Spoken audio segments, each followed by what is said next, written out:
Olfa Blahcine, journaliste, écrivaine et rédactrice en chef actuellement du site féministe Med Feminisua.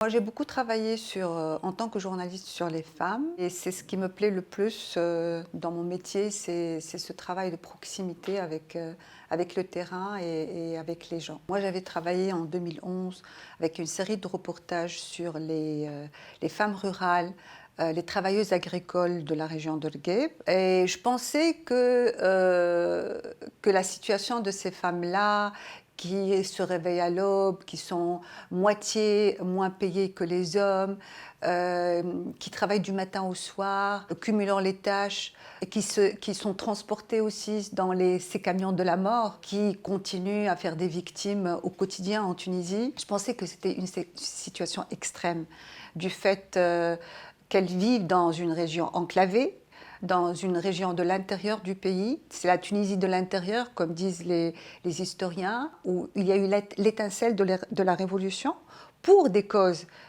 économiques, d'inégalité et d'inéquité économique essentiellement. Donc je pensais que j'étais dans l'extrême, mais quand j'ai commencé à travailler sur les ouvrières du textile, de la région de Monastir, j'ai trouvé que la situation était aussi insupportable, aussi inhumaine que la situation des femmes de Sidi Bouzid et d'Orgueil. Bien sûr, elles ne meurent pas d'avoir été transportées sur les camions de la mort, mais elles meurent de maladies. Beaucoup de maladies. Elles meurent à 50 ans du diabète. Elles sont paralysées pour des maladies neurosquelettiques. Elles souffrent de tant d'allergies pour les produits toxiques qu'elles inhalent. La teinture du djinn est un produit toxique qui leur fait mal. À 50 ans, elles ne peuvent plus... J'ai vu des femmes qui ne peuvent plus prendre un verre d'eau à la main. Pour elles, ça pèse autant qu'une machine à coudre, tellement la rigidité la répétition et la rigidité du geste les fait souffrir. Donc voilà. Et puis la situation des salaires minables, un travail qui est chronométré par la chef hiérarchique qu'elles appellent la chef, qui a un chronomètre à la main pour voir la cadence de leur travail, pour vérifier la cadence de leur travail. Et la cadence, elle est inscrite dans un tableau. Quand elles perdent de la cadence, c'est vu, c'est visible et c'est un motif de honte pour elles. L'exploitation, elle est à tous les niveaux et surtout les contradictions. J'ai remarqué qu'il y avait beaucoup de contradictions entre ces femmes qui produisent pour des marques prestigieuses, Zara, Benetton, Dolce Gabbana, Max Mara, Guess, voilà, toutes ces marques qui sont le symbole du raffinement, de l'élégance, du chic. Donc elles produisent ces marques-là qui rendent les femmes plus belles, qui rendent les femmes plus sûres d'elles, alors qu'elles vivent dans des conditions horrible. Moi, j'ai vu des femmes à midi manger sur le trottoir, manger dans la rue. Ce jour-là, il faisait beau, mais je me demandais comment font-elles quand il fait froid, quand il pleut, quand il fait très chaud, quand il fait quand le soleil est assommant à midi. Et elles me disent que, n'ayant pas accès à un réfectoire, elles sont obligées de manger dehors. Et en fait, au gré du temps, le réfectoire qui était au début là, dans l'atelier, est devenu un lieu un magasin pour exposer pour entasser la marchandise, pour exposer la marchandise. Donc, elles perdent en acquis, de jour en jour, elles perdent en acquis. Les arrangements multifibres ont été signés entre des pays du Sud comme le Maroc, la Tunisie et l'Europe. Et c'était une sorte de privilège.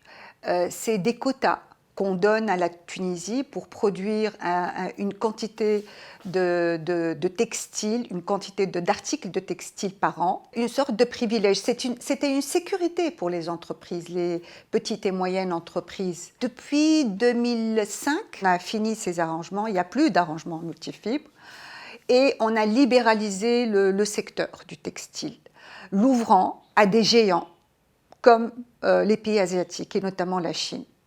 Et donc la Tunisie qui a tout fait pour s'adapter à ce marché européen en promulguant des lois, la loi 72 par exemple, le Code du travail, des lois sur la fiscalité qui donnent des avantages à ces entreprises sur une dizaine d'années au moins. Donc elle a créé tout un écosystème pour répondre aux besoins européens. Elle se trouve donc elle se trouve sans rien. Donc, et qu'est-ce qui se passe? Il y a entre-temps l'amendement du Code du travail, l'introduction des contrats à durée déterminée, le CDD, ce qu'on appelle le CDD. Et donc, pour affronter ce nouveau défi, qui est la fin des arrangements multifibres, celles qui payent aujourd'hui, c'est le maillon le plus fragile de toute cette chaîne. Et la chaîne, elle commence par les grandes marques, ce qu'on appelle les donneurs d'ordre, donc Zara, Benetton, etc. Elles ne sont pas, ces donneurs d'ordre ne sont pas en contact direct avec les sous-traitants, qu'ils soient tunisiens ou étrangers. Il y a entre les deux tranches, il y a les plateformes. Donc voilà, et les gains que font les plateformes et les donneurs d'ordre sont énormes. Et bien sûr, c'est sur le dos des ouvrières, donc c'est sur le dos de nos ressources humaines, mais aussi sur le dos de nos ressources naturelles. Parce que pour produire des jeans, pour produire un jean, il y a des produits chimiques qu'on utilise. Et aujourd'hui, la nappe phréatique de la région de Monastir est épuisée et en plus, elle est polluée. Et je voudrais vous indiquer un documentaire qu'a fait le Forum tunisien pour les droits économiques et sociaux sur ce thème-là. Le droit économique et social travaille énormément sur cette thématique. Moi, j'ai puisé ma documentation chez eux et ils m'ont aussi aidé, les sociologues de ce forum, à avoir accès à ces femmes. Il y a une femme que j'ai rencontrée d'ailleurs dans cette entreprise solidaire, sociale et solidaire qui s'appelle Les Mains Solidaires et qui me dit à 40 ans, on nous met dehors. À 40 ans, pour eux, on ne sert plus. Ils nous prennent jeunes, ils nous prennent en bonne santé, ils nous épuisent.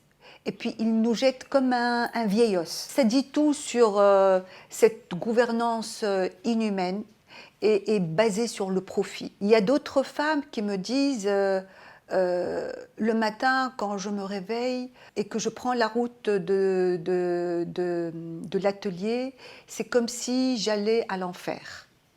Je vais avec l'angoisse dans le ventre. Parce que la chefa peut ne pas compter ma journée pour la moindre petite faute. Et les salaires aujourd'hui de ces femmes sont en moyenne, disons, les couturières, celles qui forment le plus gros contingent des ouvrières du textile. Juste une petite parenthèse, ces ouvrières, la main-d'œuvre féminine du textile est à 80%, 85% féminine dans la région de Monastir. Elle est globalement et au niveau de toute la Tunisie entre 75 et 80%.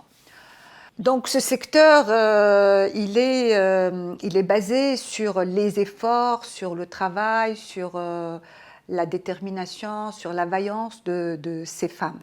Et puis, il y a d'autres femmes qui, pour elles, ce travail est très important parce qu'elles disent que l'homme ne peut pas tout faire, l'homme ne peut pas tout assumer, le mari ne peut pas tout assumer.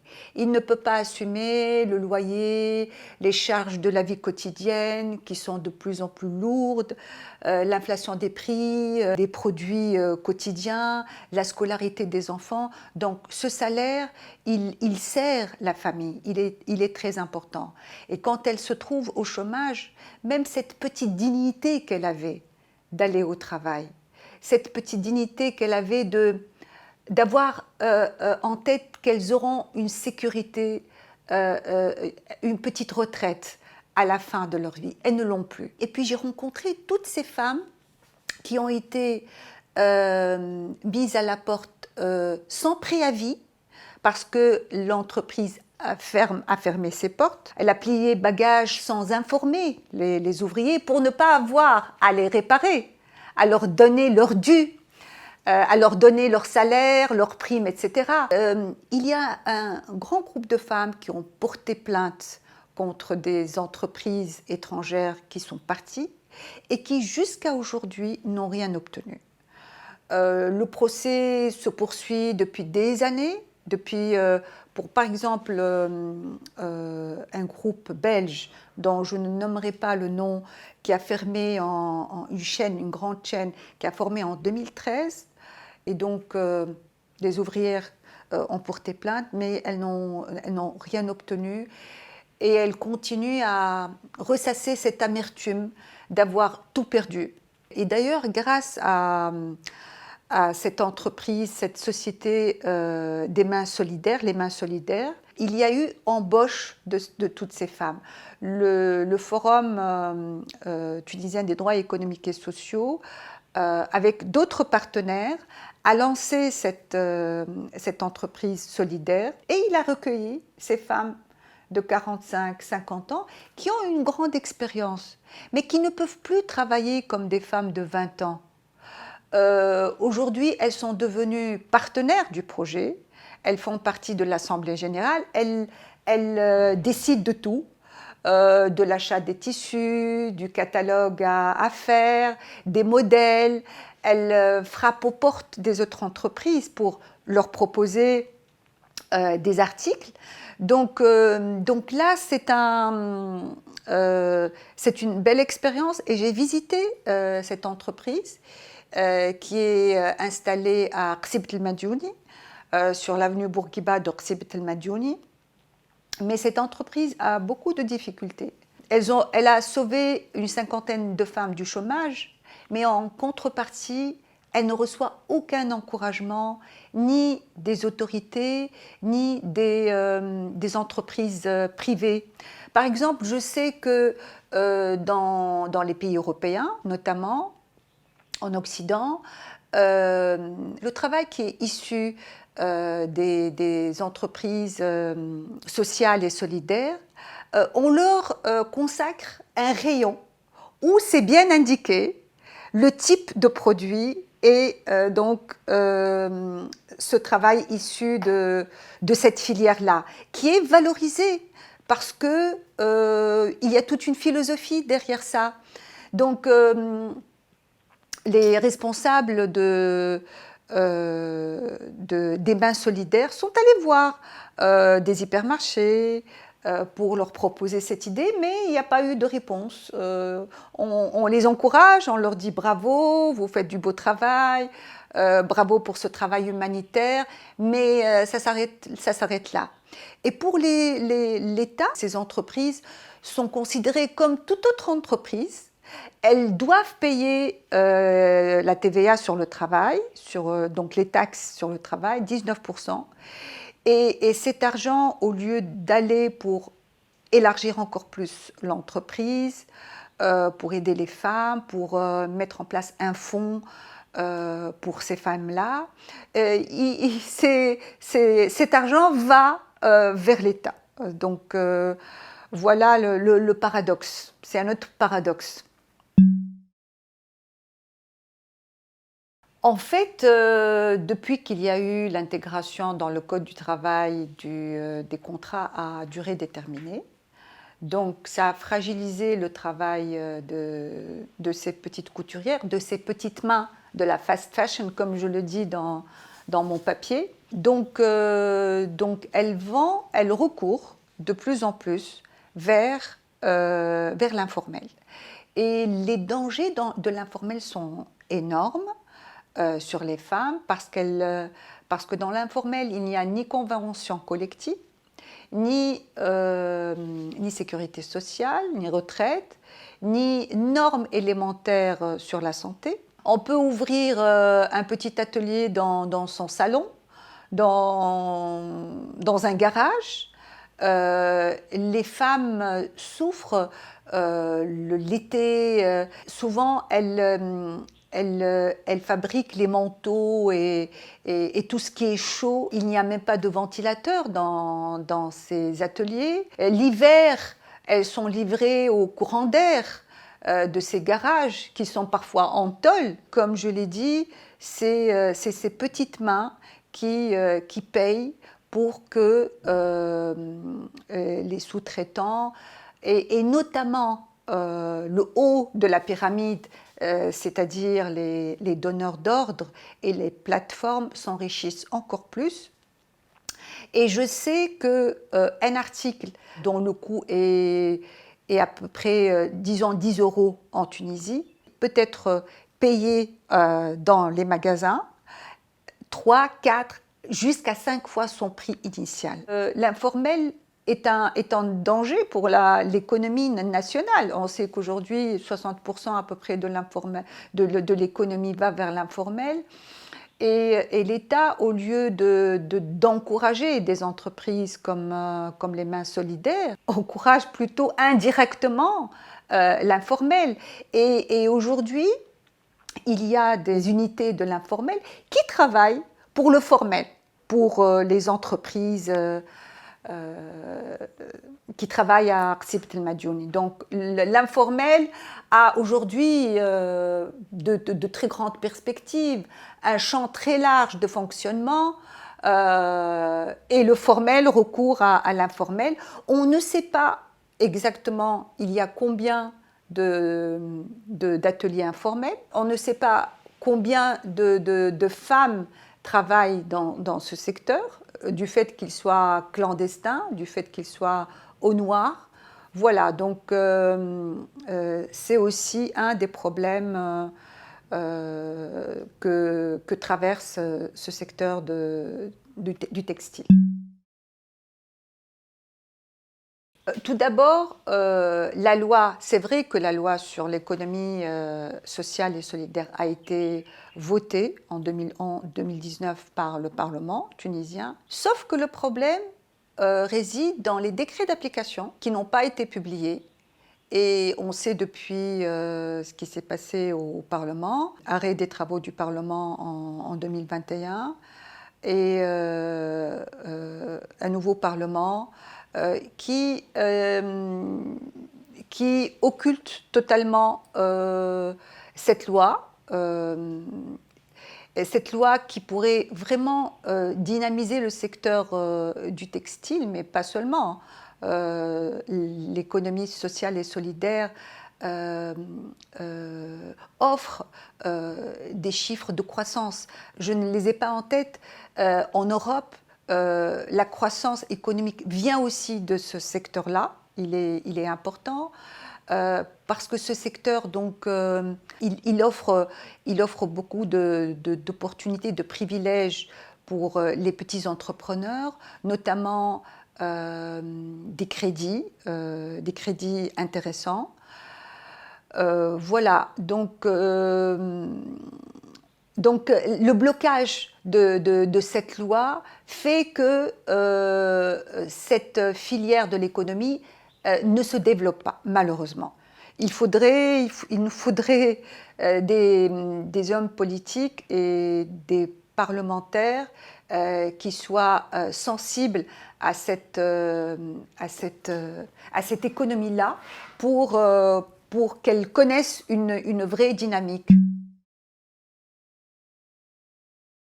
L'inspection du travail est une question qui se pose. Où est-elle, l'inspection du travail? En fait, il y a un manque d'inspecteurs de travail. Même le nombre de ces inspecteurs n'est pas en mesure de suivre les 400 entreprises de textile qui sont seulement basées à Monastir. Le syndicat, l'UGTT, n'intervient pas énormément. Il intervient quand les femmes vont le voir. Il leur procure une aide juridique. Quelquefois, quand il peut, quand il a les moyens, il leur procure le moyen d'écrire des plaintes. Le côté un peu logistique du procès, il leur procure ça quand il peut. Il leur procure une solidarité. Je me rappelle d'un cas à Nice que m'a raconté Madame Sayedi, Nahla Sayedi, qui est responsable à l'UGTT, responsable de la femme à l'UGTT. Elle m'a raconté ce cas d'entreprise qui était gérée par un Européen et dont les employés ont compris petit à petit, parce que les salaires ne venaient plus à temps, parce qu'il n'y avait plus de primes, que l'entreprise allait fermer. Et généralement, ces entrepreneurs commencent à vendre le matériel avant de partir. Et donc, ils ont compris et ils ont décidé de faire un sit-in. Nuit et jour, ils étaient là, dans l'entreprise. Ils ne voulaient pas sortir de l'entreprise parce qu'ils disaient le patron va vendre le matériel. Et ce matériel qui devrait nous réparer, nous, pour toutes ces années de travail au service de cette entreprise, ce matériel, le prix de ce matériel nous revient à nous. Et là, l'UGTT est allée leur porter sa solidarité. L'UGTT a suivi cette affaire. Elles m'ont raconté, Madame Sayedi, comment il y avait une jeune femme qui venait juste d'accoucher. Il faisait très froid, c'était le mois de janvier, et elle a insisté pour rester avec ses collègues sur le in-situ, donc dans l'entreprise. Voilà, les tribunaux, quand ils n'ont plus, quand la société est déficitaire, que le patron a des dettes, ne peut pas réparer les employés. Donc on arrive à un blocage pour les ouvrières et pour tout le système. Donc ce blocage, il persiste. Et je pense que cette situation est de plus en plus compliquée. Donc, le seul brin d'espoir, c'est cette société Les Mains Solidaires, où j'ai vu une ambiance où il n'y avait pas de pression. Les filles, les femmes travaillaient d'une manière très appliquée parce que c'est leur affaire à elles. Donc la chefa connaît les problèmes. Elle-même a été mise à la porte par cette société belge. Donc il y a un soutien. Il y a une ambiance bon enfant. Et puis j'ai vu dans le bureau de la chefa des portraits d'amis à elle qui ont perdu la vie, qui sont décédés il y a 2-3 ans. Elles avaient toutes les deux 50 ans. Et ces portraits-là sont là pour leur rendre hommage, pour ne pas les oublier et pour ne pas répéter leur souffrance.